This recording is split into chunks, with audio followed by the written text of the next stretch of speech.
Que a paz do nosso Mestre Jesus possa ser sempre em nossos corações. A responsabilidade de voltar aqui está cada vez maior. Eu só me entendo que eu nunca acho essa rua. Sempre eu vou no segundo posto, dou uma volta por baixo, subo, desço até chegar aqui, mas uma hora eu aprendo. Bom, pessoal, o tema que nos tocou para essa noite é a depressão à luz da doutrina espírita. E quando a gente fala de um tema tão tenso e tão denso, nos remete a algumas reflexões mais profundas, principalmente quando esses temas vêm à luz da doutrina espírita. Porque, em verdade, ser espírita não é fácil. Eu costumo falar que ser espírita não é para quem quer, é para quem já está pronto. Porque quando nós temos confrontados os nossos interesses, as nossas verdades próprias, com a realidade que a doutrina espírita nos apresenta, realmente não é fácil. Porque se dependesse da nossa vontade, nós seríamos na vida literalmente uma ilha de prosperidade envolto ao mar de turbilhão que a vida nos apresenta a todos. Jesus disse: na vida só tereis aflições.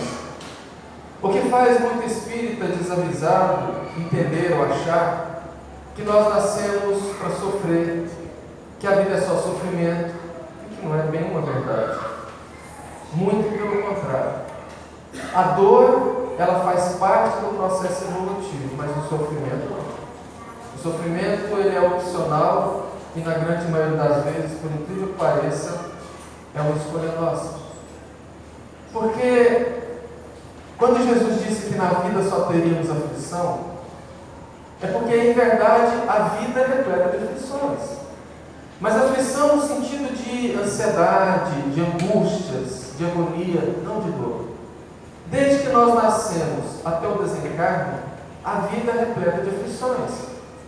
O nascimento é uma aflição, aprender a andar é uma aflição, aprender a caminhar, aprender a falar. A adolescência, então, é uma das maiores aflições do ser humano. Entrar na universidade, que curso que eu vou cursar, sair da universidade, se casar, enfim, a vida é uma eterna aflição. Mas quando nós não cuidamos das aflições, quando nós não aceitamos as situações que naturalmente a vida nos impõe, e não temos o cuidado de trabalhar isso, essas aflições, essas dores, esse sofrimento, nos lança a uma dor mais profunda, que se chama depressão. Boa noite, eu já resumi. É isso, eu acho que posso ir embora.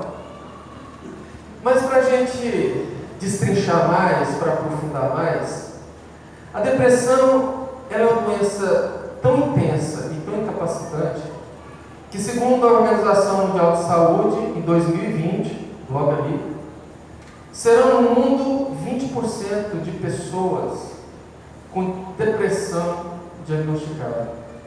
Isso quer dizer que se nós estivermos aqui hoje mais ou menos em 60 pessoas, 12 pessoas aqui teriam depressão diagnosticada. Vai ser a doença mais incapacitante do mundo e que atinge gente de A a Z, de toda classe social, de toda idade, de toda cultura.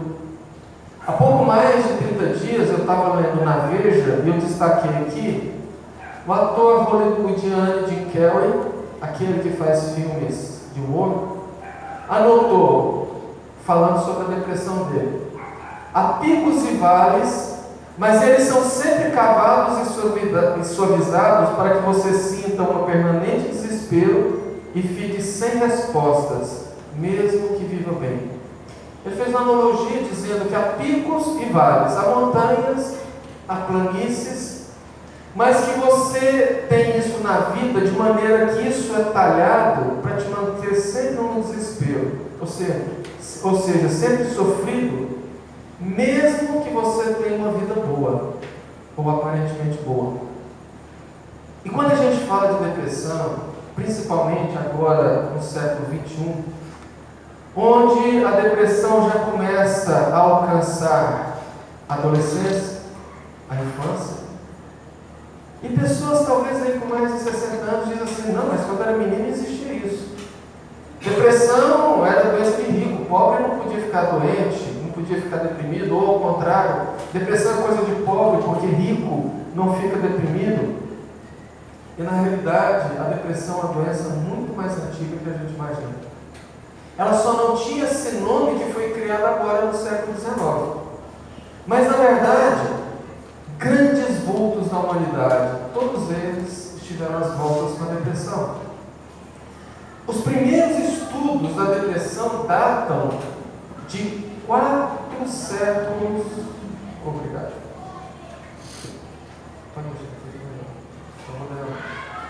Datam de 4 séculos antes de Jesus, ou seja, Hipócrates, o pai da medicina, foi o que analisou e cunhou o nome melancolia. Porque ele percebia que as pessoas ficavam melancólicas, ficavam meio para baixo. Aristóteles, no mesmo século de Hipócrates, anotou que era incrível como pessoas que ele chamava de especiais, artistas, políticos, filósofos, sempre viviam às voltas com a melancolia.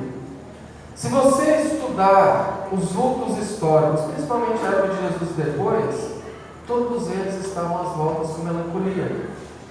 A depressão ela começou a ganhar um ar místico no século IV depois de Cristo, ou seja, 400 anos depois de Cristo. Quando a igreja já formada, porque o imperador Constantino, por uma questão política, como ele via que eles não conseguiam acabar com os cristãos, quanto mais matava cristãos, mais os cristãos cresciam. E percebendo que os bárbaros já ameaçavam a integridade do Império Romano, ele decide então tentar juntar as religiões para fortalecer o Império Romano. Ele decreta então que todas as religiões seriam aceitas no Império Romano a partir do ano de mais ou menos 315. Logo mais à frente, ele convoca o concílio de Nicéia, e lá ele conta que teve um sonho, uma visão aliás, de que às vésperas de uma grande batalha, ao atravessar uma ponte, ele viu um símbolo brilhoso, que era uma cruz, que irradiava uma luz muito intensa, e embaixo uma escrita dizendo: sobre esse símbolo tu vencerás. Ele então, acreditando que aquilo era um sinal de vitória à guerra, ele mandou os soldados pintarem o símbolo da cruz nos escudos, nas armaduras, e realmente eles varreram o inimigo. E ele percebeu que aquilo poderia trazer ganhos políticos. Ele disse então que, ao invés de ter Roma, que era um império politeísta, e a partir dali ter várias religiões, por que não juntar tudo numa religião só? O cristianismo está muito forte, está crescendo, e os clérigos que já começavam a destacar tinham muito poder político, tinham muita influência sobre os seus fiéis. Ele disse então que a partir de agora nós faremos uma religião universal, uma religião única, uma religião católica, porque católico quer dizer universal. Nasce então a Igreja Católica por volta de 325, e ele fortalece o clero, dando terras, dando bens. A igreja então começa a se fortalecer, e no século IV, mais ou menos uns 80 anos depois, para tentar afastar alguns monges das coisas mundanas, das tentações, dos pecados, eles constroem mosteiros nos desertos do Egito, da Síria, e mandam para lá mais de 5.000 monges para ficar isolados do mundo, para não cair em tentação, que foram chamados de anacoretas. E ali os bispos começam a observar que aqueles monges começaram a desenvolver uma melancolia muito forte. Principalmente na metade do dia, quando eles olhavam pelas janelas dos mosteiros e só via areia, só via sol, só via calor. Claro, todo mundo isolado, longe de todo mundo, sem confiança com ninguém, quem não deprime? Só que os bispos falavam que não, que aquilo era influência do demônio. Tanto é que disseram, cunharam o nome, o demônio do meio-dia, que era quando a depressão mais apertava. E dizendo que os monges precisavam vencer aquilo, porque era uma tentação do demônio para que eles pudessem voltar para a vida mundana. E com isso, deixar a igreja. A depressão começa a ganhar um ar místico, um ar religioso. Mas o fato é que passa-se o tempo e ela aparece novamente no século XIX, na mesma Paris do século XIX, da codificação, e ganha lá o nome de romantismo. Porque eles observavam que as pessoas deprimidas ficavam, para eles, muito românticas. As melhores composições de música, as melhores obras de arte, todas elas foram talhadas, esculpidas, compostas com a pessoa melancólica. Eles observavam que as mulheres todo mês ficavam românticas, porque não conhecia a TPM, né? Não conhecia o outro lado da TPM, porque de romantismo praticamente não tem nada. Mas criou esse ar. E somente no final do século XIX, início do século XX, com o surgimento da psiquiatria, é que se estudou mais profundamente e cunharam o nome depressão. Porque a depressão, ao contrário do que muita gente imagina, ela não é tristeza, ela não é desmotivação, muito pelo contrário. Às vezes, excesso de euforia também é depressão. Joana de Ângeles fala que esse dissabor na vida é necessário para a nossa evolução. A insatisfação é necessária porque se a gente vivesse uma vida totalmente satisfeita, nós não buscávamos o crescimento, nós não buscávamos a evolução do mundo. Por isso que é necessário a insatisfação, mas não a dor. Eles entenderam que, analisando as características da depressão, cunharam o nome depressão, que vem do latim deprimere. De quer dizer apertar, baixar, e primere, comprimir. Então depressão quer dizer comprimir para baixo. Porque quando você conversa com uma pessoa que está depressiva, a primeira coisa que ela fala é assim: parece que eu estou sendo empurrado para baixo, parece que tem um vazio, um buraco dentro de mim, as coisas não têm cores. Se você pergunta para um depressivo, me fala uma cor: cinza. Me fala um gosto: amargo. É algo quase que inexplicável. Agora, a principal característica da depressão é chamado de anedonia. É a perda do prazer pela vida. É a perda do prazer para fazer tudo. A pessoa desinteressa. Ela fala assim: olha, eu tinha vontade de sumir para um lugar sem poder voltar. Eu tinha uma vontade de abrir um buraco e sumir lá dentro. E isso não atinge, como diziam os antigos, só gente pobre não. Porque muita gente fala assim: porque a vida é difícil para quem é pobre, a gente é muito limitado, por isso que existe depressão. E não é verdade. É uma doença que não escolhe classe, nem cultura e nem faixa etária, como eu disse. Eu me lembro uma vez, isso já vai aí talvez para uns 8 anos, quando eu ainda morava em Mineiros, eu prestava serviço para um grupo italiano que tinha investimentos no Brasil e muitos investimentos lá em Mineiros.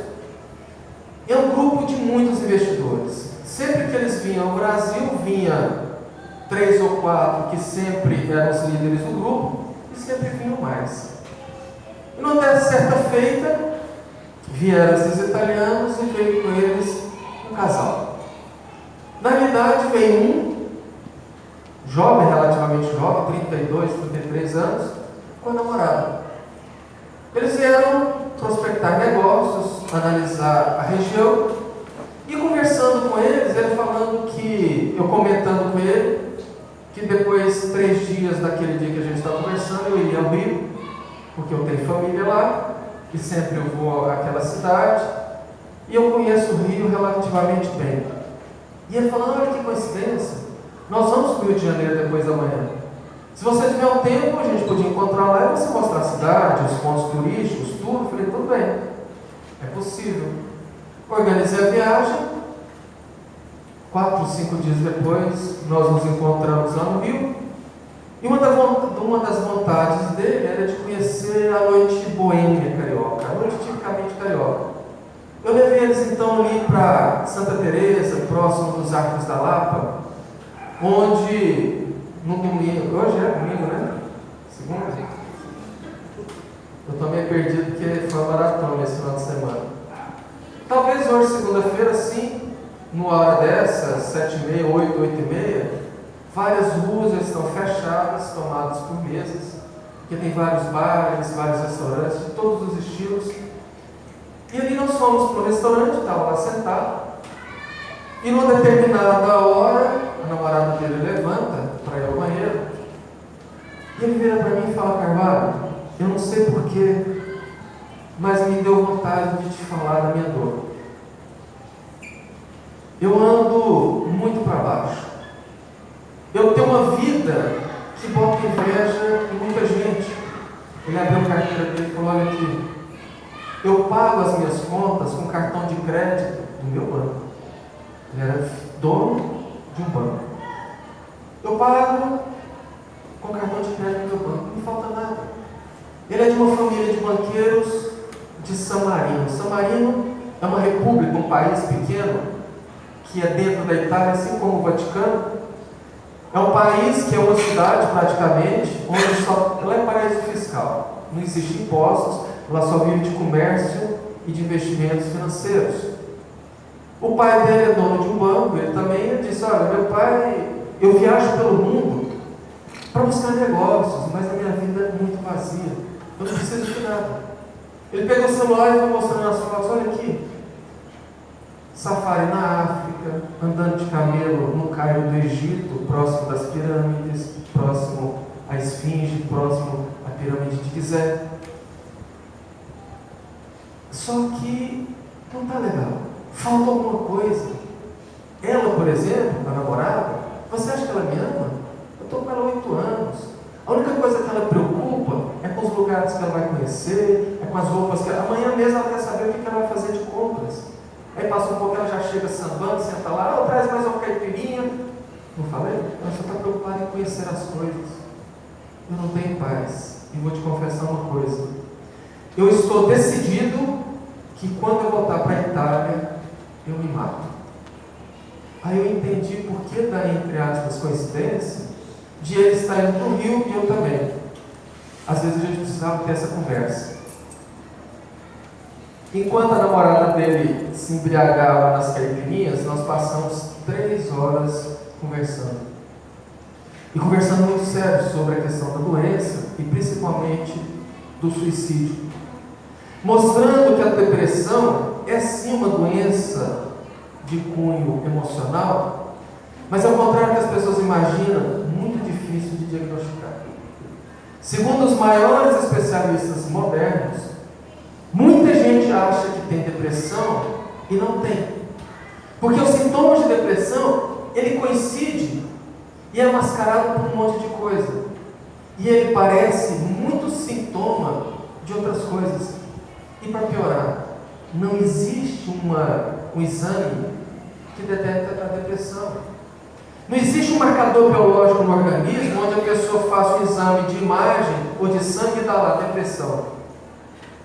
Como, por exemplo, se você fizer um exame de glicemia em jejum, vai detectar se você está com um pezinho ou já está dentro do diabetes. Se você tem um problema de ligamento ou de articulação, você faz um exame de imagem, ressonância, ultrassom, e ele detecta a lesão. Mas a depressão não. A depressão ela é de cunho emocional e de difícil diagnóstico. Muitas vezes uma pessoa chega nos hospitais gerais da vida, nos pronto-socorros públicos, onde geralmente tem lá um médico recém-formado, que não tem muita experiência. Aí a pessoa senta lá, o médico olha para ela, um atendimento muito bem feito, de 3 minutos, e pergunta: o que você tem? Ah, doutor, eu ando muito para baixo, muito triste, minha vida está muito ruim. E ele já receita um antidepressivo, manda a pessoa para casa, a pessoa toma, melhora um pouco, termina, toma mais, consegue lá uma receita ou faz outro exame, e passa anos tomando um antidepressivo, estava deprimida.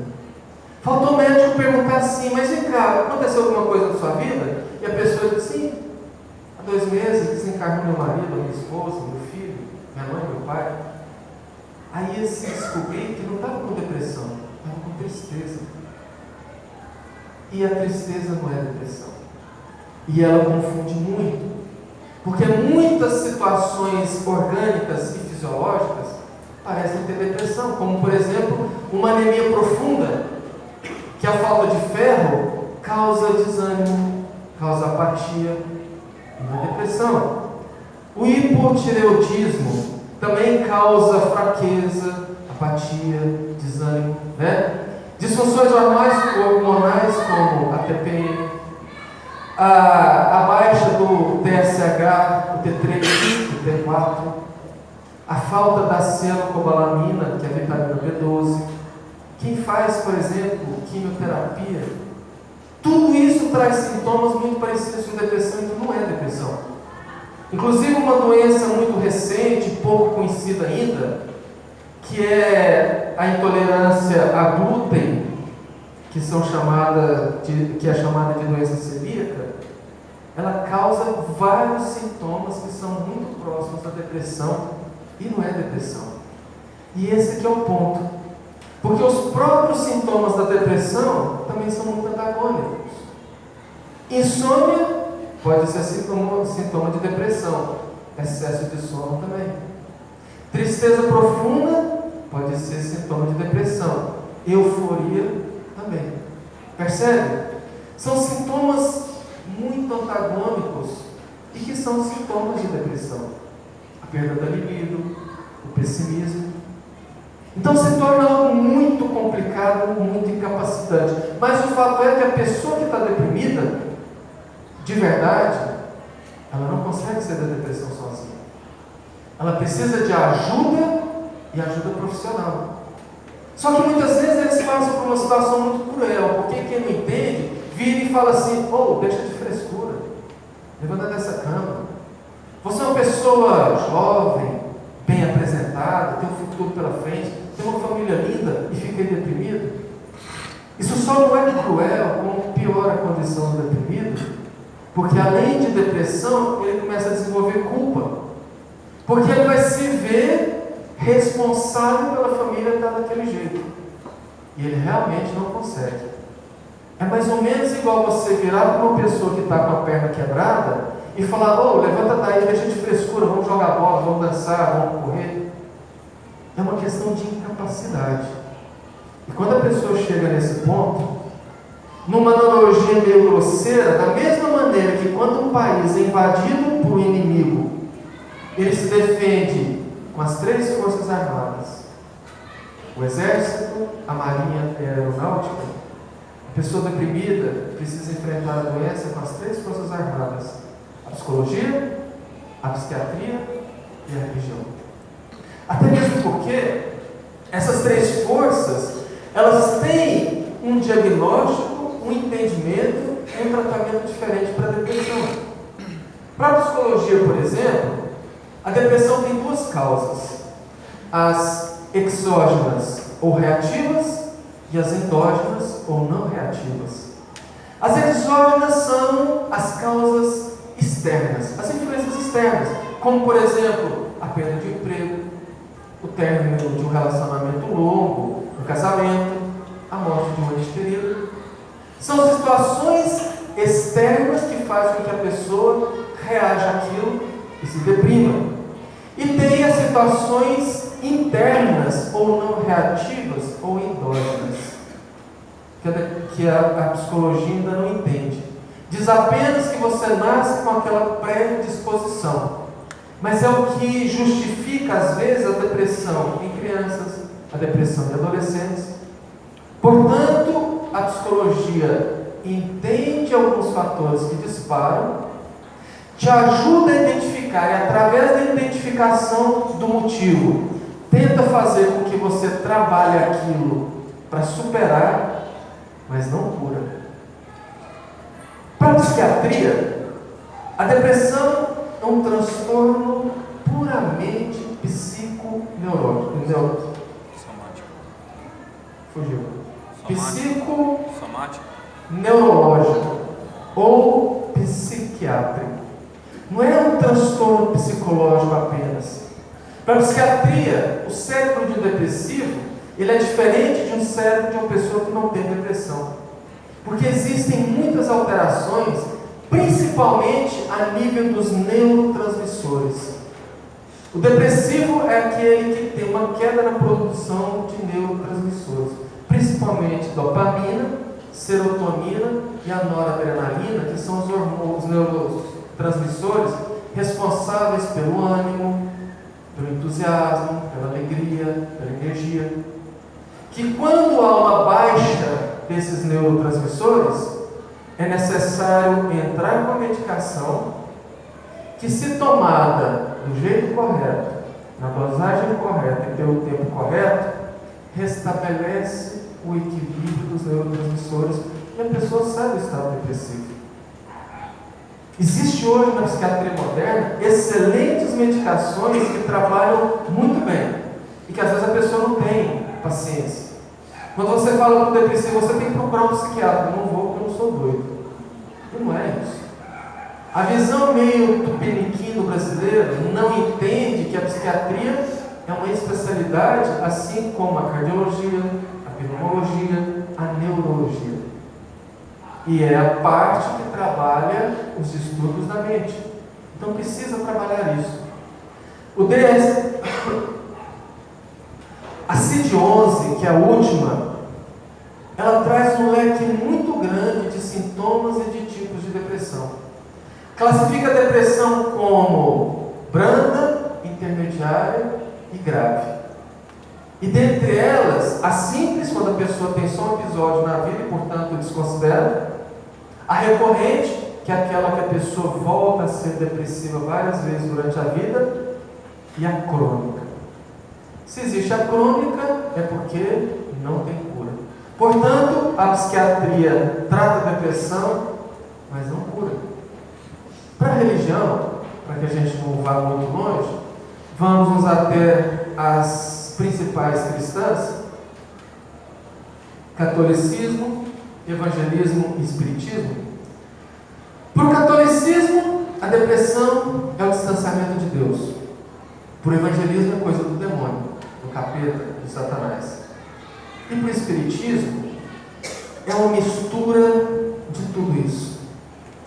Para o espiritismo, a depressão é uma mistura dos sintomas psicológicos, psiquiátricos e também religiosos.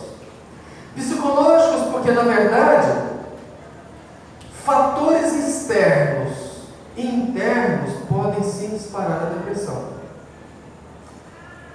Igualmente, a psiquiatria pensa que a depressão é um fator fisiológico, a doutrina espírita concorda. Porque a psiquiatria fala, por exemplo, se você vive numa família onde existe o caso de um deprimido, você tem mais de 50% de chance de ser depressivo por conta da questão genética. E a doutrina espírita diz que sim. Nós somos espíritos dentro de um corpo físico. O nosso perispírito é o corpo intermediário entre a alma e o corpo físico.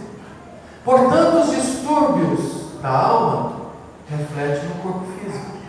Portanto, a condição psicológica, moral do espírito reflete na genética do corpo físico.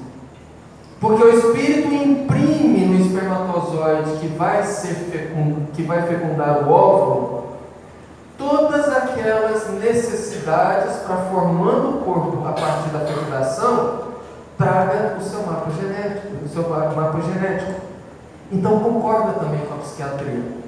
E concorda com a religião porque a depressão pode ser também causada pelo afastamento de Deus e também pelo demônio. Só que nesse caso, o demônio aqui é um demônio interno, que todos nós trazemos e conhecemos como orgulho e vaidade. Vamos entender. Para que a gente exatamente a depressão, a gente precisa tratar aqui de uma maneira bem rápida de assuntos doutrinários básicos do Espiritismo. Nós sabemos que todos nós somos criados por Deus simples e ignorantes. Simples, sem complexidade. Ignorantes, sem conhecimento. E a partir desse ponto nós vamos galgando todos os reinos da natureza, desde mineral, vegetal, animal ou minal, no qual nós estamos, caminhando para a angelitude. Quando nós entramos no reino hominal, e portanto somos dotados do raciocínio, da lógica e da vontade, que é quando nós abraçamos literalmente o nosso livre-arbítrio, é onde os nossos problemas começam. Porque a partir desse ponto nós somos responsáveis por todas as nossas escolhas. E as nossas escolhas, elas são constantes.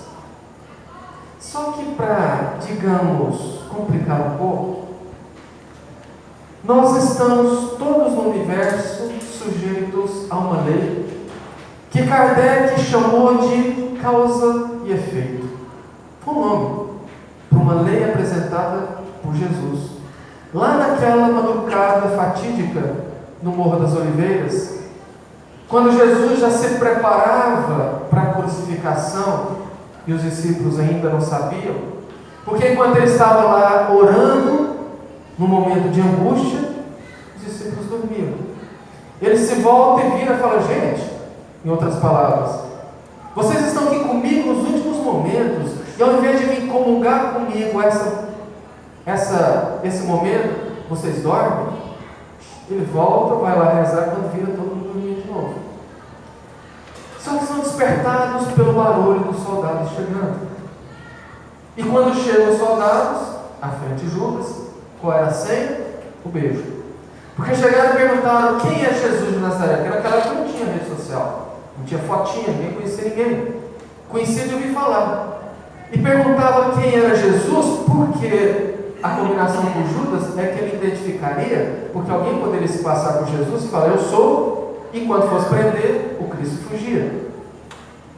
Quando o Cristo é identificado e eles dão a voz de prisão, Simão Pedro, que era muito parecido com todos nós, assim, nervosinho, estressadinho, e que invariavelmente carregava uma adaga, uma pequena espada, saca, imagino eu, Carvalho, que ele tentou cortar a cabeça do soldado mau, que para tentar fugir, vira e corta a orelha.